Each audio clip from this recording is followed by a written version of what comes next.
Hi hello ನಮಸ್ಕಾರ ವೀಕ್ಷಕರೇ, ಮತ್ತೊಂದು ವಿಡಿಯೋಕ್ಕೆ ಸ್ವಾಗತ ಸುಸ್ವಾಗತ. ಏನಪ್ಪ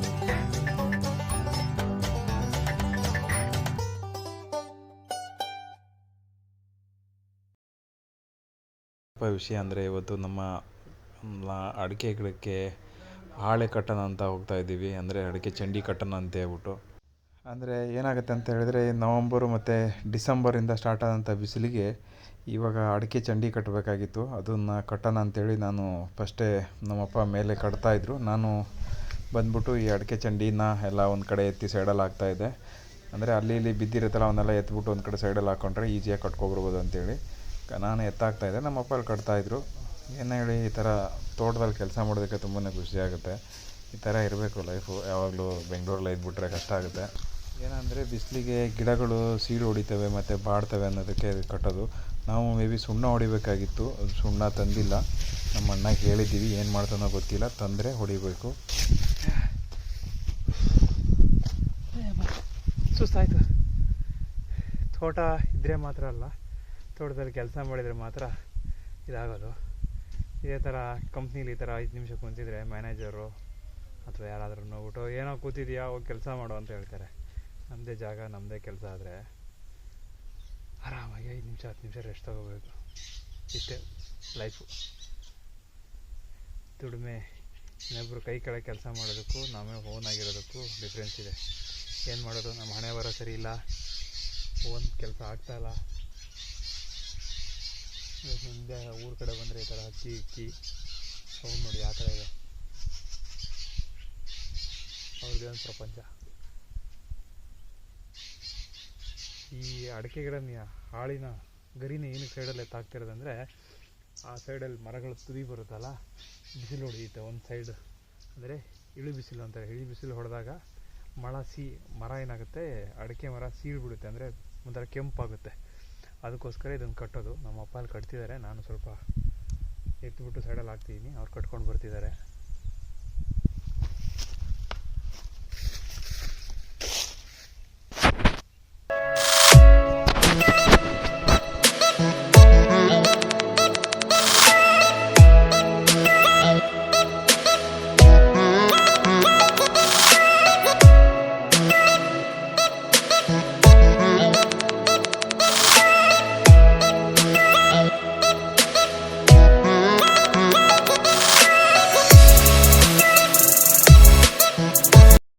ಕರೆಕ್ಟಾಗಿ ಇಲ್ಲ ಏನೂ ಇಲ್ಲ. ನಾವು ಆಲ್ರೆಡಿ ಅಡಿಕೆ ಚಂಡಿ ಕಟ್ಟಿದ್ದೀವಿ, ಒಂದು 80 ಮರ ಕಟ್ಟಿದ್ದೀವಿ. ಈಗ ಹೋಗಿ ಮತ್ತೆ ಸುಣ್ಣ ಹೊಡಿಯೋಣ ಅಂತ ರಾತ್ರಿ ಎಲ್ಲ ಮಿಕ್ಸ್ ಮಾಡಿ ಇಟ್ಟಿದ್ದೀವಿ. ಸುಣ್ಣಕ್ಕೆ ಏನೇನು ಮಿಕ್ಸ್ ಮಾಡಿದೆ ಅಂತ ಆಮೇಲೆ ಹೇಳ್ತೀನಿ. ಹೋಗ್ತಾ ಇದ್ದೀನಿ. ನಮ್ಮ ಅಪ್ಪ ಏನು ಈ ಥರ ಓಡಿಸ್ತಾರೆ, ಹಾಗೆ ಡಮ ಡುಮಿಲ್ ಅಂತ ಹಾರಿಸ್ತಾರೆ. ನಾನೇ ಸ್ಲೋ ಓಡಿಸ್ತೀನಿ ಅಂತಿದ್ದಾರೆ. ಏನಿದು ತೋಟಕ್ಕೆ ಆಲ್ರೆಡಿ ಸುಣ್ಣ ಹೊಡೆದಿದ್ದಾರೆ ಮುಗಿಸಿದ್ರು. ಆ ಥರ ಇದೇ ಥರ ನಮ್ಮ ತೋಟಕ್ಕೆ ಹೊಡಿಬೇಕು. ಇವಾಗ ಹೋಗಿ ಹೊರಬೇಕು. ನೋಡಿ ಈ ಥರ ಇದೆ ಸುಣ್ಣಕ್ಕೆ ಏನೇನು ಮಿಕ್ಸ್ ಮಾಡಿದ್ದೀವಿ ಅಂತ ಹೇಳಿದರೆ, ಮೈದಾ ಹಿಟ್ಟು, ಬೆಲ್ಲ ಮತ್ತು ಇನ್ನೊಂದು ಬಣ್ಣ ಹತ್ತಿ ಅಂತೇಳಿ ಒಂದು ಕೆಮಿಕಲ್ ಬರುತ್ತೆ. ಕೆಮಿಕಲ್ ಒಂದು ಹಾಕಿದ್ದೀವಿ. ಇವಾಗ ಹೋಗ್ಬಿಟ್ಟು ಸುಣ್ಣ ಹೊಡಿತಾ ಇರೋದಷ್ಟೇ.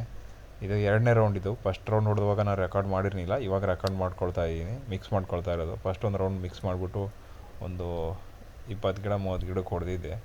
ಇವಾಗ ಮತ್ತೆ ಕಂಟಿನ್ಯೂಸ್ ಆಗಿ ಹೊಡಿತಾ ಹೋಗೋದು. ನೋಡಿ ನಮ್ಮಪ್ಪ ಹೊಡಿತಿದ್ದಾರೆ ಆಲ್ರೆಡಿ. ನೋಡಿ ಈ ಕಡೆ ಒಂದು ಲೈನ್ ಪೂರ್ತಿ ಹೊಡ್ಕೊಬಂದಿದ್ದೀವಿ ಬೆಳಗ್ಗೆನೇ. ಇವಾಗ ಮತ್ತೆ ಹೊಡಿತಾ ಇರೋದು. ಬಿಸಿಲು ಸ್ವಲ್ಪ ಇದೆ ಸ್ನೇಹಿತರೆ, ಬಟ್ ಆದ್ರೂ ಚೆನ್ನಾಗಿದೆ. ಈ ಥರ ಕೆಲಸ ಮಾಡುವಾಗ ಒಂಥರ ಖುಷಿಯಾಗುತ್ತೆ.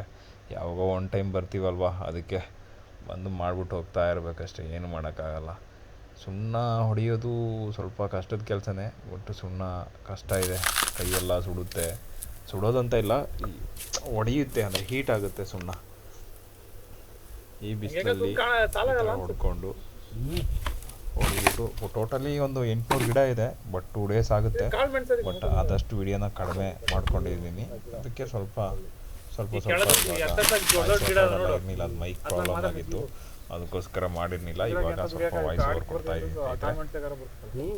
2 ಡೇಸ್ ಆಗುತ್ತೆ ಏನೇ ಅಂದರು. ಬಟ್ ಆದರೆ ಏನಕ್ಕೆ ಸುಣ್ಣ ಹೊಡಿತಾರೆ ಅಂತ ಹೇಳಿದರೆ, ಈ ಬೇಸಿಗೆ ಟೈಮಲ್ಲಿ ಗಿಡಗಳಿಗೆ ಸ್ವಲ್ಪ ನೀರಿನ ಅಭಾವನೂ ಇರುತ್ತೆ. ಅಂದರೆ ಕ್ಯಾಲ್ಸಿಯಂ ಕಡಿಮೆ ಇರುತ್ತೆ. ಆ ವಿಷಯಕ್ಕೋಸ್ಕರ ಸುಣ್ಣ ನೆಲಕ್ಕೆ ಹಾಕಬಾರ್ದು. ಅದು ಕೆಮಿಕಲ್ ಆಗೋದ್ರಿಂದ ಸ್ವಲ್ಪ ಸೋಡಿಯಂ ಎಲ್ಲ ಇರೋದ್ರಿಂದ ಅದರಲ್ಲಿ ಕಷ್ಟ ಆಗುತ್ತೆ. ಅದಕ್ಕೆ ಗಿಡಕ್ಕೆ ಹಚ್ಚಿದರೆ ಅದು ಎಷ್ಟು ಬೇಕಷ್ಟು ನೀರು ಇದು ಮಾಡಿಕೊಡುತ್ತೆ. ಆಮೇಲೆ ಈ ಜಟ್ ನೀರು ಹೊಡಿಯೋದ್ರಿಂದ ಅದು ಉದುರಿ ಕೆಳಗಡೆ ಬುಡಕ್ಕೆ ಹೋಗುತ್ತೆ. ಆ ರೀಸನ್ ಗೊತ್ತು. ಆಲ್ಮೋಸ್ಟ್ ಕ್ಯಾಲ್ಸಿಯಂ ಪೊಟ್ಯಾಸಿಯಮ್ ಮತ್ತು ಕ್ಯಾಲ್ಸಿಯಂ ಬೇಕಾಗುತ್ತಲ್ಲ, ಅದಕ್ಕೋಸ್ಕರನೇ ಈ ಸುಣ್ಣಗಳು.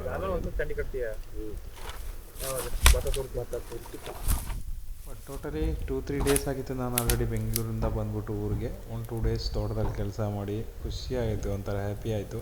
ಕೆಲಸ ಮಾಡೋಕ್ಕೂ ಒಂಥರ ಖುಷಿಯಾಗುತ್ತೆ. ಯಾರೆಲ್ಲ ನಿಮ್ಮ ತಂದೆ ಜೊತೆ ಕೆಲಸ ಎಲ್ಲ ಮಾಡಿದ್ದೀರಾ ಅವರೆಲ್ಲ ಕಮೆಂಟ್ ಮಾಡಿ, ಲೈಕ್ ಮಾಡಿ, ಶೇರ್ ಮಾಡಿ, ಸಬ್ಸ್ಕ್ರೈಬ್ ಮಾಡಿ. ನನ್ನ ವಿಡಿಯೋಗಳು ಇದೇ ಥರ ವಿಡಿಯೋಗಳೆಲ್ಲ ಸಿಗುತ್ತೆ. ಹೊಸ ಹೊಸ ಕಂಟೆಂಟ್ನ ಹುಡುಕಿ ಮಾಡಬೇಕು ಅನಿಸುತ್ತೆ ಸ್ನೇಹಿತರೆ. ಬಟ್ಟು ಟ್ಯಾಲೆಂಟ್ ಗೊತ್ತಾಯಿಲ್ಲ. ಯಾರು ಗೊತ್ತಿರೋರು ಯೂಟ್ಯೂಬರ್ಸ್ ಇದೆ, ಸ್ವಲ್ಪ ಹೆಲ್ಪ್ ಮಾಡಿ ಸ್ನೇಹಿತರೆ.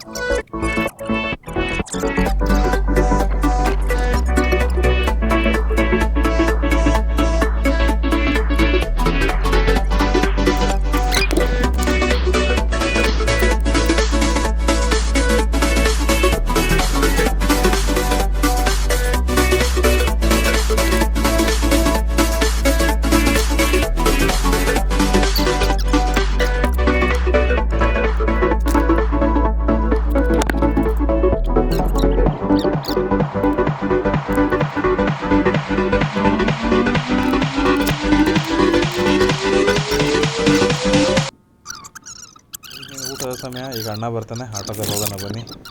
ಬಂದ ನಮ್ಮ ಅಣ್ಣ.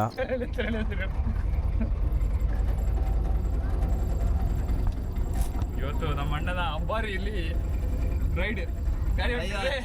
ನನ್ನ ಮಗನೇ ಕೆಲಸ ಮಾಡೋದ್ ಬಿಟ್ಟು ವಿಡಿಯೋ ಮಾಡ್ಕೊಂಡಿರ್ತೀಯಲ್ಲ, ಲೋಪರ್ ನನ್ನ ಮಗ. ಹೆಂಗಾಗಿ ಗೇರ್ ಹಾಕ್ಬಿಟ್ಬಿಡ್ತದೆ. ಎಲ್ಲಿಗೆ ಹೋಗಿದೆ? ಏನ್ ತರಕ್ ಹೋಗಿದೆ? ಏನ್ ತರಕ್ ಹೋಗಿದೆ? ಎಲ್ಲ 50 ರೂಪಾಯಿ 50 ರೂಪಾಯಿ.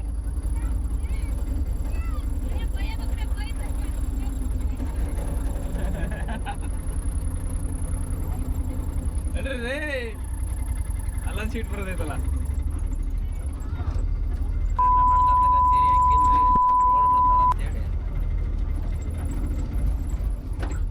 ಎಲ್ಲಿ ಹೋಗಿದೆ ಆಟೋ ತಂದ? ಲೈಫ್ ಬೆಳ್ಸಕ ಇವರು ಗಜೇಂದ್ರ ಎಂತ ಪೈಪು ಹೆಂಗೆ ಒಂದು ಪೈಪಾ? ಮುಂದಕ್ಕೆ ಬರ್ರಿ, ಮುಂದಕ್ಕೆ. ಇಲ್ಲ ಹಾರಿಸ್ಬಿಡ್ತಾನ ನೋಡ, ಕೆರೆಗೆ ಹಾರಿಸ್ಬಿಡ್ತಾನ. ಇಷ್ಟು ಕಷ್ಟದಾಗ ಹೆಂಗೆ ಓಡಿಸಿ ಗಾಡಿನ? 3 ವೀಲ್ ಆಡಿ ನೋಡಿ ಫ್ರೆಂಡ್ಸ್, ಇದು 3 wheeler friends. Like and subscribe ಮಾಡಿ ಫ್ರೆಂಡ್ಸ್. ತುಂಬಾ ಕಷ್ಟ ಆಗುತ್ತೆ ಫ್ರೆಂಡ್ಸ್. ಈ ನನ್ನ ಮಕ್ಕಳು ನಾವು ದುಡ್ಕೊಬರ 300 ರೂಪಾಯಿದಲ್ಲಿ 300 ರೂಪಾಯಿನ ಕೇಳ್ತಾರೆ ಫ್ರೆಂಡ್ಸ್ ಮನೆಯಲ್ಲಿ. ನಮ್ಗೆ ಎಷ್ಟು ಕಷ್ಟ ಅಂತ ನಮಗೆ ಗೊತ್ತು ಫ್ರೆಂಡ್ಸ್. ಹೆಂಗೆ ನೀರು ನಿಂಗೆ ಆಪು ನೋಡಿ. ಇವನೇನ ನೋಡಿ ಲೋಪರ್ ಮಾಡೋ ಕೆಲಸ ಎಲ್ಲ ಬರೀ ವಿಡಿಯೋ ಮಾಡ್ಕೊಂಡು ಯೂಟ್ಯೂಬಲ್ಲಿ ಏನೋ ಯಾರೋ 100 ರೂಪಾಯಿ ಕೊಡ್ತಾರ ಅಂತ ಕಷ್ಟಪಡ್ತಾವನೆ ಲೋಪರ್ ಒಂದು ಮಗ. ಕಷ್ಟಪಡೋದಾದ್ರೆ ನಮ್ಮನ್ನ ಕೇಳಿ, ಆಟೋ ಓಡಿಸ್ಕೊಂಡು ಎಷ್ಟು ಕಷ್ಟಪಡ್ತೀವಿ ಅಂತ. ಆಮೇಲೆ ರೆಕಾರ್ಡ್ ಆಗೋದು ಸುಮ್ಮನೆ ಹೇಳ್ತೀವಿ ನೀನು. ನಾನು ರೆಕಾರ್ಡ್ ಆಫ್ ಮಾಡಿ ನೋಡಿ ನಾಯಿ ತರ ಕಷ್ಟಪಟ್ಟು ದುಡ್ದು ಬರ್ತೀವಿ. ನನ್ನ ಮಕ್ಳು ಸಂಜೆ ಬಂದ ತಕ್ಷಣ ಎಷ್ಟು ತಂದಿಯ ದುಡ್ಡು ಅಂತ ಕೇಳ್ತಾರೆ. ನನ್ನ ಮಕ್ಕಳಿಗೆ ಏನು ಗೊತ್ತು ನಮ್ಮ ಕಷ್ಟ. ನೋಡಿ ಬೆಳಗ್ಗೆ ತಿಂಡಿ ತಿಂದಿಲ್ಲ, ಹೋಟ್ಲಲ್ಲಿ 50 ರೂಪಾಯಿ ಖರ್ಚಾಯ್ತು.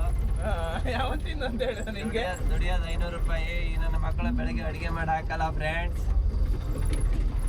ಅಪ್ಪ ಶಾಕಬ್ಜರ್ ಎಲ್ಲ ಹೋಗ್ಬಿಟ್ಟಿದೆ ನಿಮ್ದು, ವೀಕ್ ಆಗ್ಬಿಟ್ಟಿದೆ ಶಾಕಬ್ಜರ್. ನೋಡ ಮಗನೇ ಜಾಗ 30 ವರ್ಷ ಆದ್ಮೇಲೆ ಶಾಕಬ್ಜರ್ ವೀಕ್ ಆಗ್ಲೇಬೇಕಾಗುತ್ತೆ. ಮತ್ತೆ ಇನ್ನೇನು ಮಾಡೋಕ್ಕಾಗುತ್ತೆ? ಎಲ್ಲ ಬಿಗಿ ಹಿಡ್ಕೊಳ್ಳಿ ಫ್ರೆಂಡ್ಸ್. ರೋಡ್ ಸರಿ ಇಲ್ಲ ಫ್ರೆಂಡ್ಸ್. ಇಲ್ಲೇ ಹಾಕಿ ರೂಟ್ ಆದ್ಮೇಲೆ ರೂಟಲ್ಲಿ ಕೊಡ್ಬೇಕಾಯ್ತಿಲ್ಲ. ಮೇಲೆ ತಪ್ಪು ಮಾಡ್ಯಾನ ರಸ್ತಿನ. ಹಂಗೆ ಬರ್ಬೇಕಾಯ್ತು. ಉಲ್ಟಾ ರಿವರ್ಸ್ ಅಲ್ಲೇ ಹೊಡ್ಕೊಂಡು